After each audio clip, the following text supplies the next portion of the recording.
না সব রক্তে বাইসে গেছে এখন দেখি পেট নাড়ির গোড়ে কাটা। শনিবার বিকেলে প্রসব বেদনা নিয়ে ফরিদপুর শহরের সৌদি বাংলা হাসপাতালে ভর্তি হন গৃহবধূ মুর্শিদা বেগম। পরে সিজারের মাধ্যমে কন্যা সন্তানের জন্ম দেন তিনি। রাতে নবজাতকের নাভির পাশে রক্ত দেখে হাসপাতাল কর্তৃপক্ষকে জানায় পরিবারের লোকজন। চিকিৎসক জানান অপারেশনের সময় কিছুটা কেটে গেছে।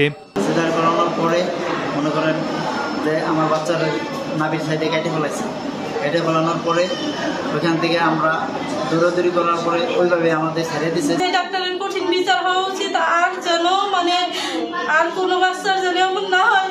বাচ্চা বের করার পর দেখি 3টে পেচ গলায় টাইট করে, গলার পেচ খুলাইয়ে ব্লিডিং দেখে পরে আমরা 2টা স্টিচ দিয়ে দিছি। এটা অনাকাঙ্ক্ষিত, এটা যে কোনো ডাক্তার সাথে হইতে পারে। স্বজনদের অভিযোগ রক্তপাত হলেও গুরুত্ব দেননি হাসপাতাল কর্তৃপক্ষ। পরে রোববার সকালে নবজাতককে নেওয়া হয় বঙ্গবন্ধু শেখ মুজিব মেডিকেল কলেজ হাসপাতালে। নগদের কাছে সব গ্রাহকই প্রিয়, তাই তো সারা দেশে ক্যাশ আউট চার্জ সবচেয়ে কম।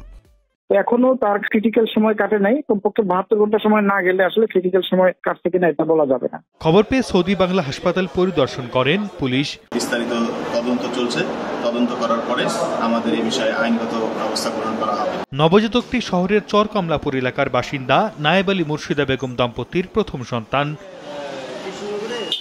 সময় সংবাদ, ফরিদপুর।